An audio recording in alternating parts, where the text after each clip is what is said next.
So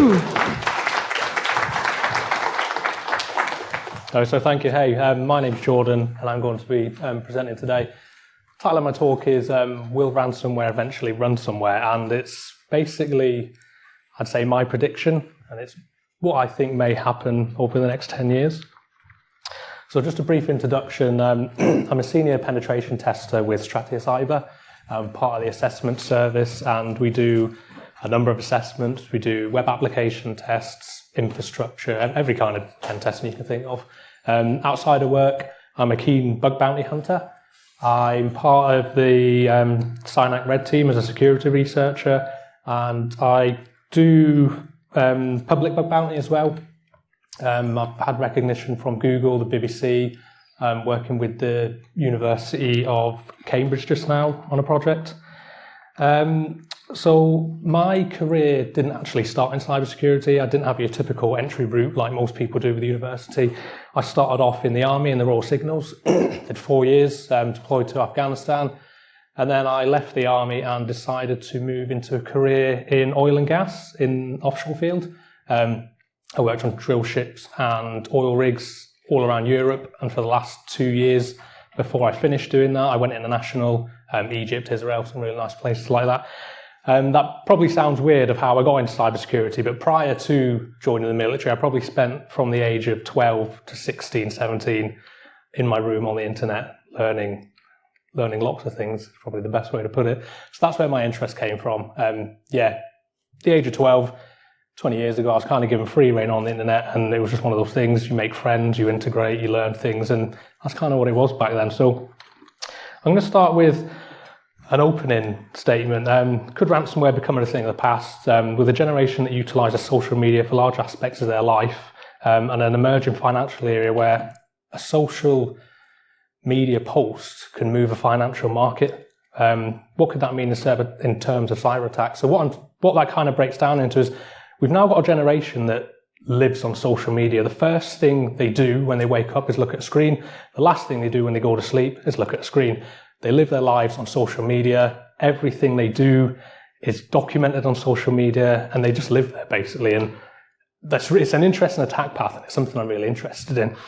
So let's obviously, to do with the title, ransomware. And this talk I've aimed it for all levels. So if there's anything I say, it's absolutely fine. Put your hand up and say what you're talking about. It's fine when I watch things online because I stop and pause it and Google it. So if there's something I say, let me know and I can explain it if you don't understand it. So ransomware, what is ransomware? Malicious malware that infects a computer typically, and it restricts access to data until a ransom is normally paid. Users are normally tricked, or socially engineered as we call it, into opening a file, accepting a file, and that contains the malware, and the system can become infected. We're all probably aware of how malware works. It's very basic. The executable, the program, the rat, goes onto a system, it locks the data, and the malicious actors, they request a payment for it. This talk is more aimed at from the malicious actor side and what that actually entails and how things can and may change. So if we look at it from the other side as an APT, it's complex, it's time consuming, it's hard work. You've got to go through a lot of effort to breach a network. You've got to be able to get your executable in. You've got to be able to encrypt data. And once you've done that, you've now, more recently, it's likely that the ransom may not even be paid, so you're almost wasting your time. You're going through all this hard work, you've infiltrated the network, you've locked all this stuff down, you've wreaked havoc, and it's not worth it sometimes. So you might have to go through the negotiations, and the end goal may be no money. What a waste of time, right? So I want to move on to credentials. Now, credentials, we use them every day. Like I say, everybody lives on social media. You need credentials to access everything these days. We presented this with work. We presented this outside of work, social media, your work accounts. Typically, a username and a password to authenticate to a service. So authentication is the process of verifying whether someone is who they say they are. And typically, it might look something like that. Jordan at somewhere, and then your password. A username, it could be a code, again, you've got that typical username and password. And that's what we're looking at when we talk about authentication at the basic level. So credential storage. So when you sign up to a website, you type in your email, whatever it is, and then you create a password. And what actually happens, or should happen, is the password goes through a hashing process, and it takes that word that you've created and it does a process, it's meant to be a one-way process that turns that into unreadable human data. It's meant to be one way and it's meant to be irreversible. And that is what it's meant to look like at the bottom of there. That's an example of a hash. There's many hashing algorithms and they all range in weaknesses and strengths, and they're all different. You can use different ones. All passwords should be hashed when stored in a database. There are cases where you come across databases that aren't. They're just clear text, which is obviously not great. So credentials, I'd imagine, are quite a targetable thing. It can get you into somewhere. There's not much hard work involved. If you've got a username, you've got a password, if there's no multi-factor authentication set in, then yeah, you can get straight in kind of thing. So this is quite, it's quite a lucrative, I wouldn't say business, but it's targetable. And when companies, organizations, anywhere basically is breached, that's typically what malicious actors are looking for. They're looking for credentials. They want that easy way back in. Yes, you can sit there with your ransomware and you can add backdoors and other ways to get in and out. But it's easier with a key, right? You walk through the door with a key. So what we start to see online, on the dark web, there's forums that you can get hold of, is when breaches take place, these turn up online. And when they're online, they're quite easily accessible. I mean, you can actually Google dork. If you pick a domain, pick a user or guess a user, you can do this without having to go to these forums. It's all doable. That used to be what was known as raid forums. Obviously, raid forums got taken down. A new one, several have popped up since then, so that was never going to disappear. But raid forums basically was a place where credentials were traded. There was all sorts traded on there, but you know, looking at it from this aspect, you could get credentials for all sorts of companies everywhere that had been breached. You could type them in, boom, all right, they've been breached. You've got hundreds of users at a time. So it's not trust. Obviously, everyone's out to make money from the malicious actor side.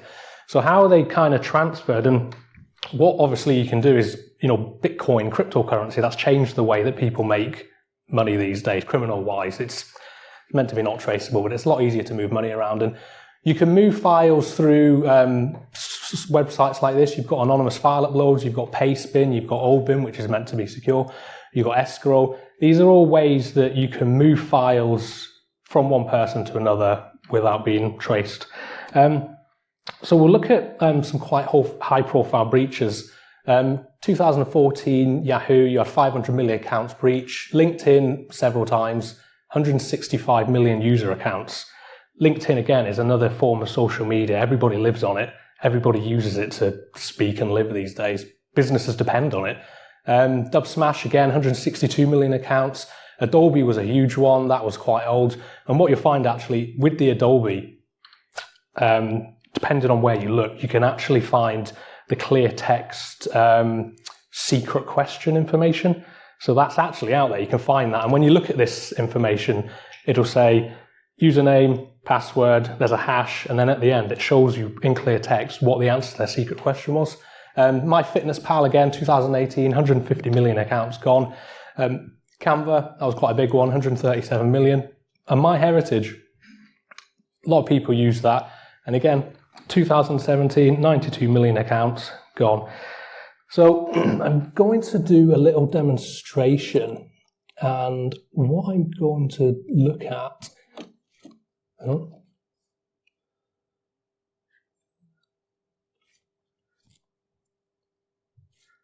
that not working?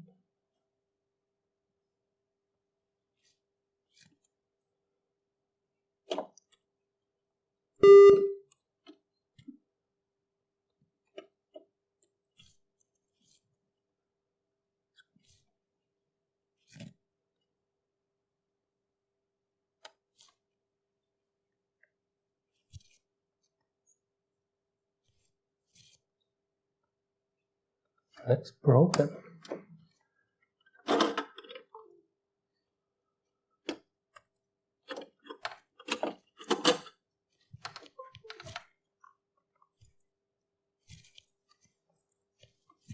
There we go. Sorry about that.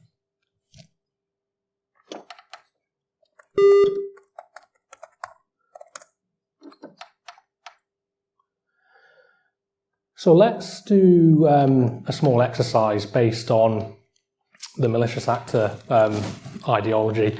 And let's pick, we can go onto Google and, you know, UK top 10 companies. They're all out there. So it depends on what the malicious actor's intent is. It's easy to find big targets. Have a look on Google, they're all there. But for this demonstration, I'm going to pick the BBC because they've got a bug bounty program. So I can use those guys. And what we're going to do, I developed a tool that basically it has multiple functionality, to be honest. It does quite a few things. For this demonstration, I've just taken part of it away. And what we can do is we can type in the BBC subdomain. And what we can start to do is fire through those breaches. Now, what I have done for this demonstration is obviously remove the passwords. This is something that we do with clients in a secure environment, and we can show them basically. We can whiz through all of their breached accounts, and it shows them usernames, passwords, it's all there. For this demonstration, obviously, I've moved all that. But this is basically what you would see. So that tool there, if I was using it in a different format, I would input bbc.co.uk and out it would fire, and I've just made this for today, the usernames and the passwords. And you can, with the tool, it can do multiple things. I can then pipe certain accounts that have been found to social media, such as Instagram, LinkedIn, Facebook, to actually see if they're valid accounts. So I don't physically need to do it. I can pipe these results straight into another part of the tool that will tell me this guy's on Instagram with this account, this guy's on Facebook with this account. And this is a big thing that we talk to companies about, is people registering to third-party services with their work domains. It's a crazy thing to do, but people do it. And humans we're quite lazy. We pick one password and we stick to it. We use it everywhere, and sometimes you might have to make a few changes to it. Might be a letter, might be a number, but if you can find someone's password, it's quite likely that they are keeping the same one. So what we should see here now is just, these are a load of accounts that have been breached, and they're all BBC users. It's out there. You can go and find these. You can look at their passwords. And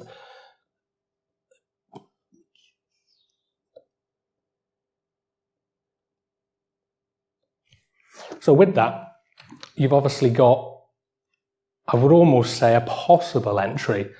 Remember, we're not interested in spending ages with ransomware. We want the easy way in. There's over 5,000 accounts sat there. You could try them somewhere, you can find them. So moving on to the next part, I'm going to play you a video. Now, this was from an incident that took place in London, 2017 in November. I'm not going to describe what it is, I'll just let you watch it.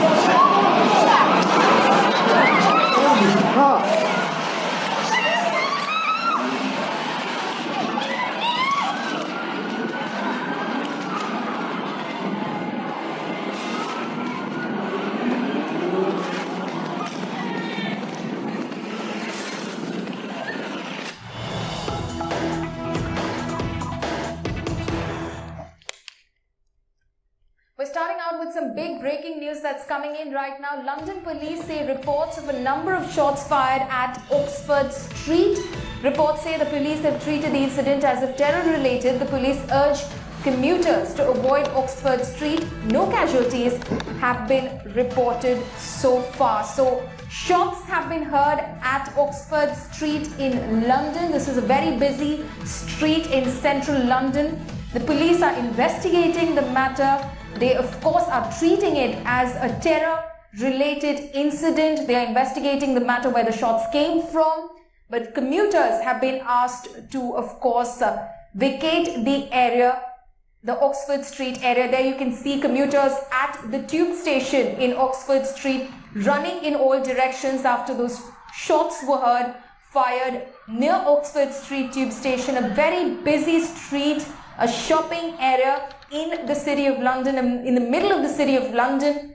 Extremely busy, extremely crowded at any given point of time. Commuters there, of course, who seem to have been inside the tube station, exiting the tube station, running across that very busy street, which has, of course, a lot of shops, a lot of various arcades as well.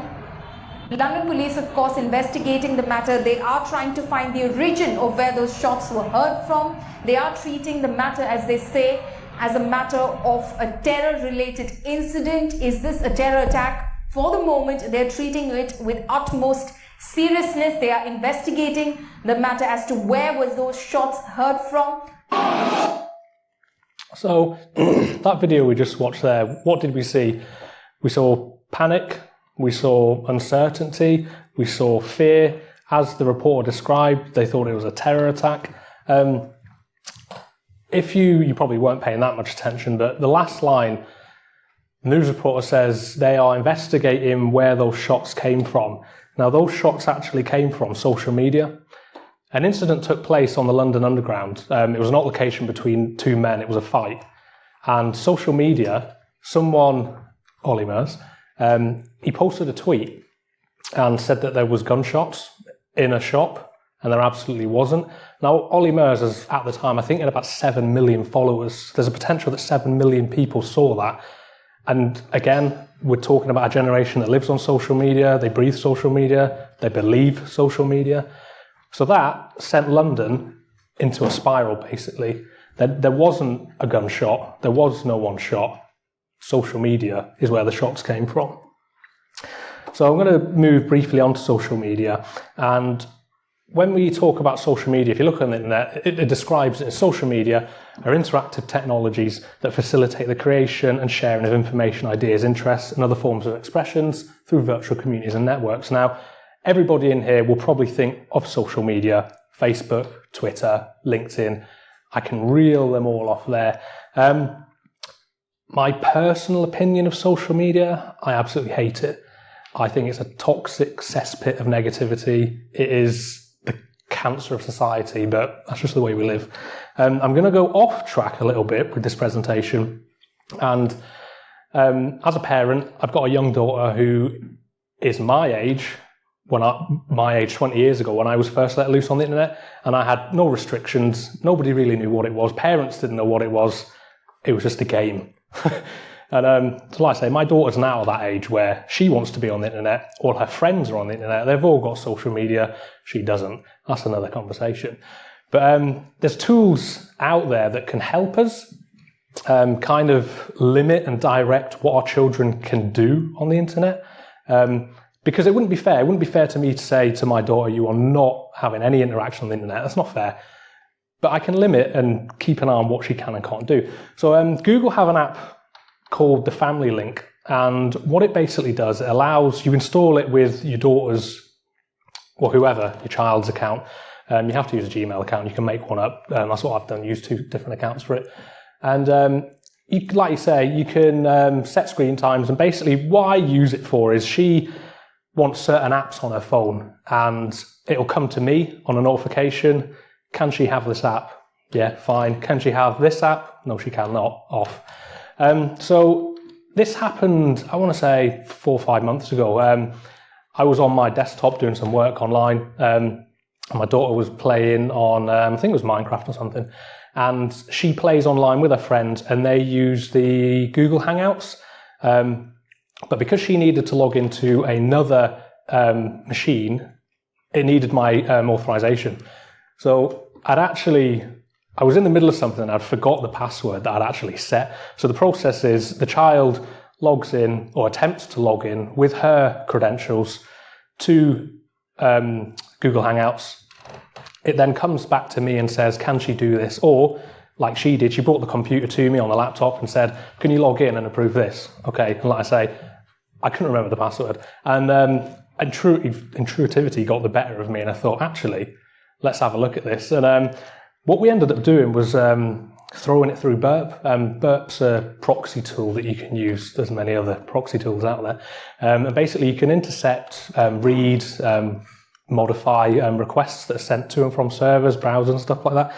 And but what actually happened was, when she brought me the laptop, it said, Jordan, log in. Couldn't remember the password. And what I'd done was I'd clicked forgot password.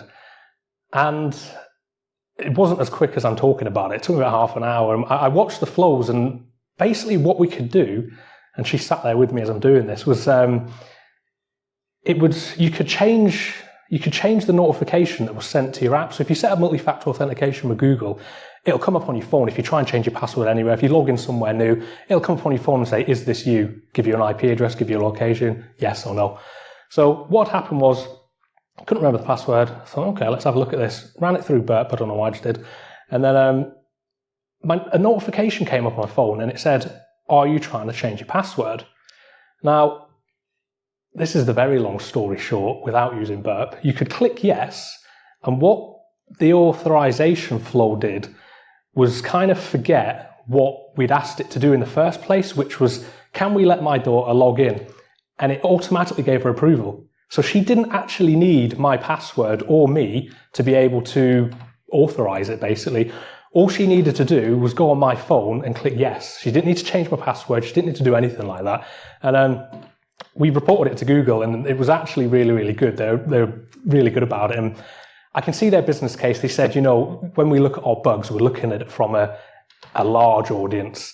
And what is the likelihood of your kid grabbing your phone, knowing how to unlock it and hitting yes? It's not that high. Well, yeah, but in the way they sell it and the way they say their product is designed, it's not highly likely. So, like I say, Google, say again? Well, exactly, yeah. We did it between us. And I don't know if when you submit a bug to Google, they're quite good about it. It's quite exciting. They send you good emails. And I got heavily involved with it. And she asked me today, she's like, not yet, not today, should I say, when she knew I was coming down today to the talk, she goes, you're going to talk about the Google thing? And I was like, yeah, okay. And basically, yeah, we were able to bypass the authorization. And basically, we worked with Google. We went back and forward, and they sent her a hoodie about it.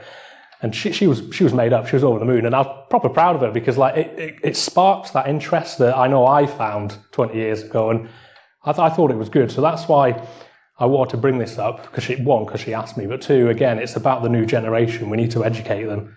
Does she have a really strong password? Yeah. Is it 3 words and characters and loads of numbers? Yeah. So let's move back on to what we're actually here to talk about and what social media can do and has done to do. We've probably all seen somewhere Elon Musk. We probably know about the crypto stories, and his tweet has had crazy effects on financial markets. As you can see, he tweets one word, and you can see there, the markets move instantly, and that's just through social media. All he's done is use a tweet to say one word, and that's the outcome. I think it's mad. But social media has been used for other things as well. I personally think this was quite funny. A lot of accounts were breached, and as you can see, they were all set up to reveal a Bitcoin address, and people were socially engineered into sending this guy, I can't remember the amount. I don't know, I'd be lying if I tried to make it up, but they made some money out of it. And again, this was through social media. This was through people that saw a tweet online and believed that if they sent them money, they would get double back.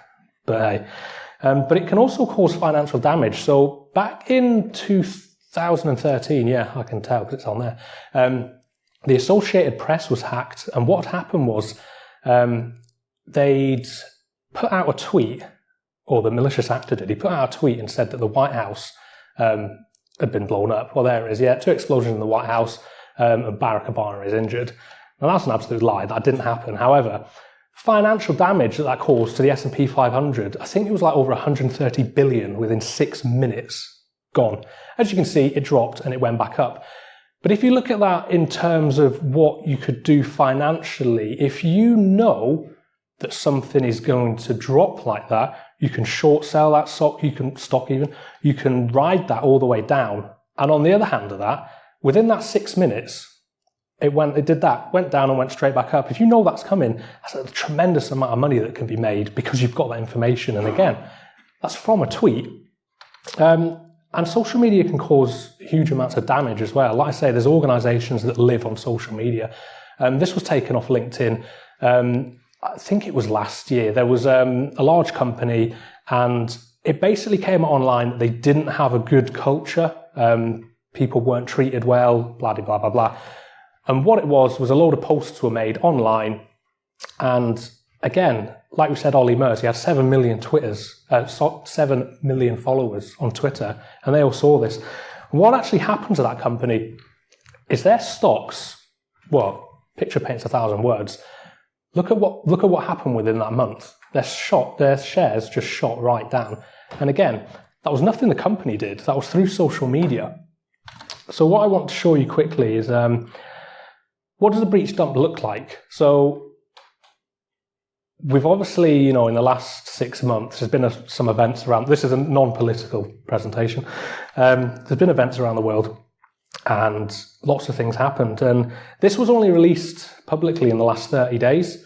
And this, I blanked it out, but if you're clever enough, you'll know who released it and what it's about. This is an open share released in the last 30 days, and it's full of data.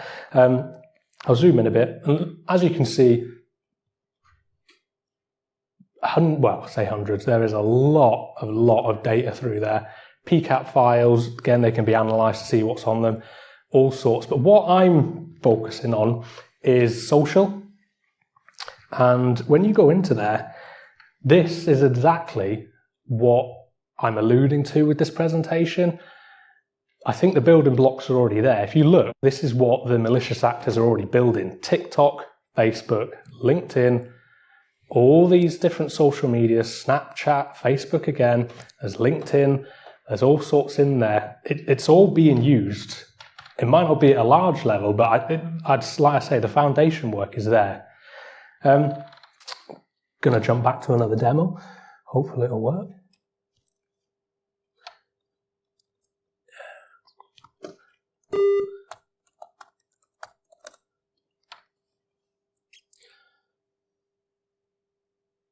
So that's still going. I'll cancel that. And what we'll do, we'll move on to this. So we decided to pick on the BBC. I picked on the BBC because they've got a public bug bounty program. So when we click on the BBC, now this is a problem that we see with clients, is that they're focusing on 1 or 2 domains, 1 or 2 applications. And I get it, a budget is only so big, you cannot hit everything, but you have to bear in mind that malicious actors, they don't stick to scope, they can hit and they will try and hit whatever they want. So we click on the BBC website, and I'm not going to waste any time with that. That's the BBC, that's what's there. But what I'm going to do is I'm going to take their root domain, and what we can do is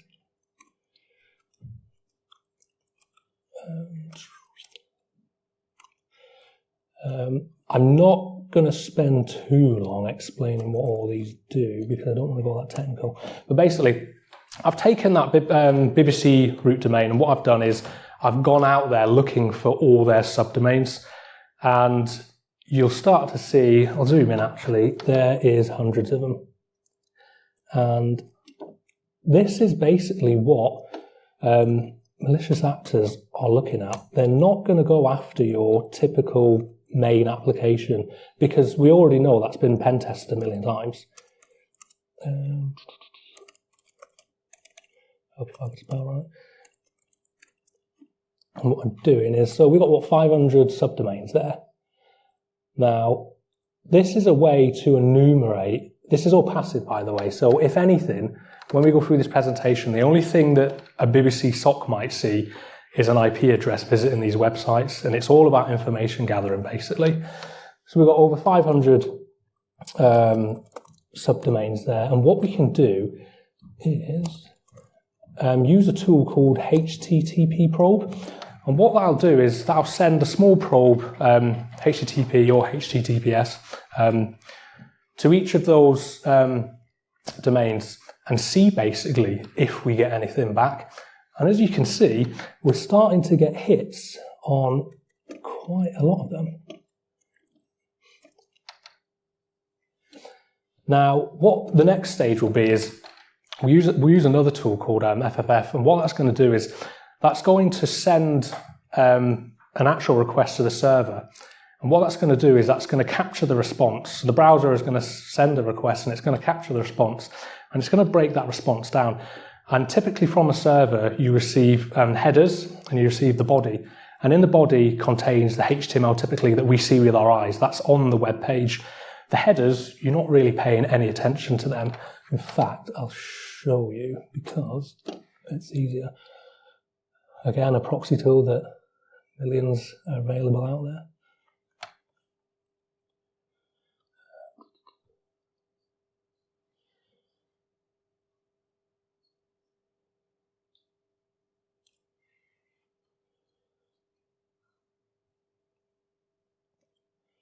Let me just get this set up.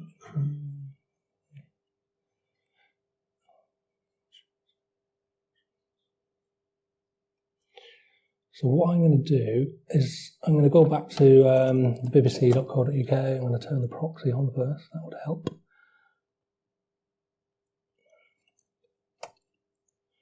bbc.co.uk. So my browser is sending a request to their server.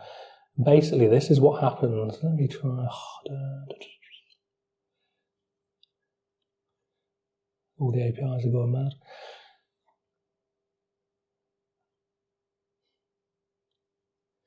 So I'm assuming you can all see that. So when the browser sends a request over to the server, it receives headers and it receives the body. So as you can see here, these are all your headers, right down to here, and then this is all your body. And your body is what you see with your eyes in the browser. Now that should be done. So as I said, we're going to quickly hit those hosts and we're going to capture all that information. This should be a lot quicker. CD into there.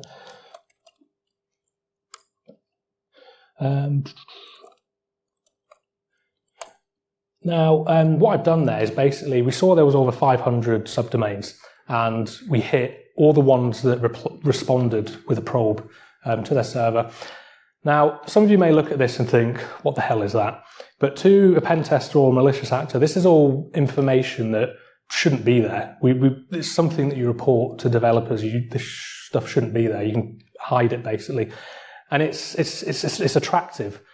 You can look at some of these and you can tell the newer ones. You know, if you look at ISS 8.5, you know, unless they're running the extended life service pack, I think it is, that was end of life, end of 2020. And again, Apache, I like the look of that. BCC, GTM, I don't know what it is. These are all things that attract attention to malicious actors. And basically what we can then do is have a better, and remember, this is all passive. I've not actually clicked on it. Where's an intro? Coyote.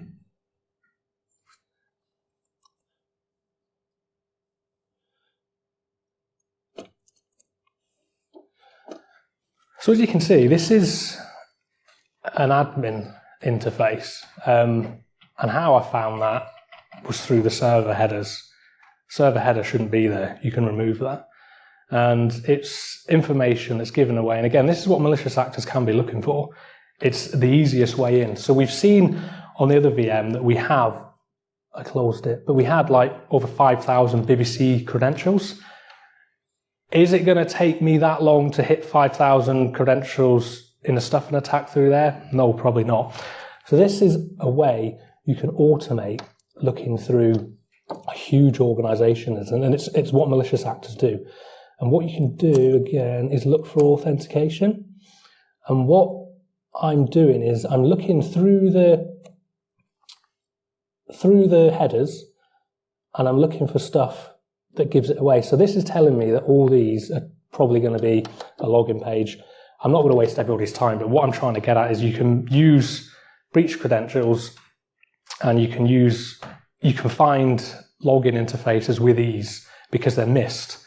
You know, we concentrate on our main applications and we spend a lot of time making sure they're the most secure, but there's the subdomains that we forget about, and they've got horrendously weak authentication policies on there.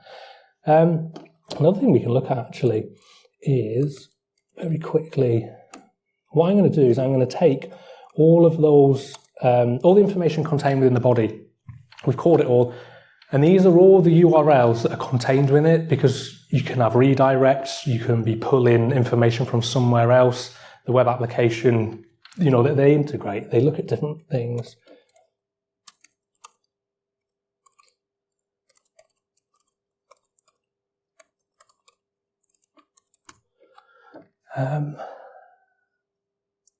So there we go. We've got an API straight away. We're looking at these, and it's all information. We can. I wouldn't do it now, but we can go. Malicious actors will go through all of these, and they'll look to find interfaces. And I guess the point is, moving from ransomware to what I think is coming is, it doesn't take much work to use social media to damage a company. It doesn't take much work to use social media to move a financial market for profit. We've seen that. And companies are kind of almost, they're leaving the door open, and they need to widen the scope a little bit.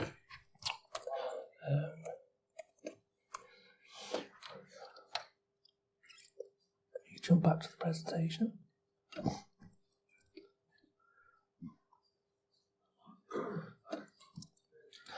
So my overall thoughts, I probably have covered this. So the real life scenario, if I wanted to make, you know, this is with your ethical hat out of the way and all that stuff, you know, if I wanted to make £1 million, I'm probably going to use social media to try and do it. You know, it's highly likely, you know, we've seen Elon Musk's account, what it can do. Imagine if you found his password, you got onto his Twitter, you'd already created a cryptocurrency, you know, these are things that you can do.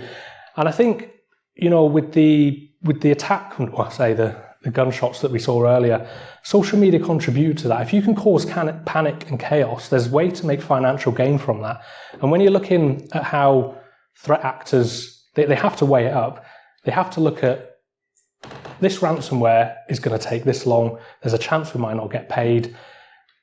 The message is not to pay, so it's hard work. So what else can we do to make money? And I think it's through social media. I mean, threat actor progression, it's the generational thing, you know, the typical demographic we see, you know, when ransomware gangs are caught and they arrest a super hacker or whatever they want to be called, they're of a certain age, they're in their 30s and 40s, they're of the same mindset that it was 20 years ago, where, you know, what we used to do with our friends, you know, put a malicious file on your friend's computer and then sit there and watch their mum on the webcam, see their printer say, "Oh, I'm going to kill you," kind of thing. It's that mentality even, where it's getting the executable from A to B and then letting that do the work. And I think as threat actors progress, you know, with the rank structure, you're going to see the younger generation come through where they live on social media. And I think this is what it's going to become. It's an easier way to make money. Actions, what I would do, if I was a big CEO and I was sat on a company that was floating on the stock market, I would personally give everyone 3 hours off, take the cut, and get them to multi-factor every account they've got. That's work account, that's social account, that's every account they've got. And I think that's going to secure an organization, because what I didn't show within that tool was you can actually identify where it comes from. And we saw the LinkedIn leak, and if I can use someone's credentials to log in LinkedIn and say something about a company that's going to nosedive their reputation, they're going to be ruined. And again, insurance, this was covered earlier. Insurance isn't going to pay out on a breach that occurred on a third-party application. If you're company A and your shares drop 800%, it's not a cyber attack, if that makes sense. They're not going to pay out on someone going into your LinkedIn account and saying your company's crap or something, whatever you want to say on social media. So yeah, I mean, we have days for everything, cat day, dog day. Let's have password week where we change everything. what I'll do, I'll quickly finish up. I was on an internal pen test, again in the last month. Set the picture, internal penetration test. The network isn't facing the internet. I did the external, and what we tend to see is the external is really good and the internal's a mess. Well, actually, this client was really good. Their internal was really good. Everything they had control of, the servers, the workstations, everything was up to date, patched. Everything they had control of, they looked after. So what I found on day one actually, this doesn't sound very cool, but I managed to find how much? You're on time. All right. This is the last few slides. So yeah, basically, the first day, did all my scans, did all my service scans, found out what was going on in there. Second day, they had a network printer, a big, huge tower printer in their office. Had a look at it, found a web interface, didn't waste any time, and I just downloaded the user manual, typed in the word password, straight to the bottom, user credentials, admin, whatever the password was, I won't say it, and the default credential was still in use. So I got onto the printer, and straight away, it might not sound very cool, but contained within the printer, I could see the last 10 print jobs, and they all contained sensitive client data. What the company was doing, I could see. I knew what their projects were from the printer. I had their address book, and the most important thing, I could actually proxy the traffic. I could move the print jobs from their printer to a controlled server of mine. Sorry. So let's have a look at what we actually saw. So I was hit with this interface, the network attached storage, should have covered that. Loads of hard drives. People like them. They don't want to move stuff to the cloud, so they store them on network attached storage. So yeah, hit with a login interface. What do you do on the login interface? You always have a look around, and yes, that did say that. And yes, I thought I'd got an easy goal. I didn't. Tried admin, tried password, didn't work. So when we logged in, capturing the request, we want to look at what the application's doing, and you can see the function there is verifying the login. Username is Jordan, username was password. And as I expected, look at the JSON, success was false. It didn't let me in because I didn't have any credentials, right? Well, actually, this is the error message that I got. So what I did, I thought about, and this is going to take me 10 seconds to explain. On the pen test, it took me about 4 hours. I re-intercepted the response from the server. So I sent my credentials again, Jordan, password Jordan, and before it was able to tell me that I was not successfully logged in, I intercepted it again. And what I did, I told it that I was successful. Now this shouldn't work, and I've only seen it a handful of times on pen tests. It's good when it does happen. I changed it to true. And again, I want to point down to page mode 0. Took me a long time to find out that was actually admin. It was 2, admin is 0. And as you can see, by changing that to true and that to 0, you can then see that it gives me a session token. I am then validated my session. And as you can see, I was then given access to their network attached storage. And I had absolutely everything. As you can see, what we're looking at, 917 gigabytes of data. I got that for free through an authentication bypass. The client was over the moon, because what retrospectively that might mean is if someone breached the external network, got into the internal, this might have moved into a ransomware, because I'll show you, I was able to basically hit everything. I could password protect the data. I could then start exfiltrating it. I could do whatever I want, basically. But that's pretty much it. Has anyone got any questions? Is this thing on? Any questions for Jordan? Make stronger passwords. Oh, it's Stuart again. Sorry about that. You mentioned about insurance. There's been lots of talk about cyber war and weapons being excluded now. Yeah. So how has that landed with people who thought that insurance was going to be the silver bullet that saved them, for them to now realise that they're actually going to have to fix their network, segregate stuff, turn stuff off, buy new licenses, etc.? I guess I don't have a proper answer for that because I've not had to do it, but I guess it's through trial and error. It's through breaches. It's through an attack happening and then the insurer looking through the finer details and finding out actually the password to your admin account was breached 3 years ago. You didn't change it, and that's how they got in. So then they're not going to pay it, basically. And insurance companies do that? Oh, of course they do. It's what they want to do. They don't want to pay. Oh, question? Hi, that was so interesting, so much information to take in. Thanks. Just a question about when you do pen tests, is this now part of the scope where you do review of a company's social media and what you can find? So not specifically, no, but within our company, we are developing new initiatives where we're starting to include that. And I do numerous exercises with clients and I will go through that in detail and I'll show them actually you've got 500 domains exposed and actually you've got 7,000 accounts right here. Here's the usernames, here's the password, go to a password audit basically. So we're starting to integrate it into our processes. All right, last question. You don't sit at the edge if you can have questions. Sit at the edge. So you mentioned your subdomain mapping and identifying subdomains that companies have in use. Yeah. Do you think there's an issue with them being public facing, provided that there is MFA and like FIFO use, and you've ensured that they are locked down? Is there a problem with them still being public facing? I would say yeah, because you were never, like we saw with the BBC, 555 subdomains, you were never going to lock them all down. It would take you a lifetime. So yeah, I would say having them publicly available is an issue, yeah, definitely. Well, if can we have a lovely round of applause for the lovely Jordan?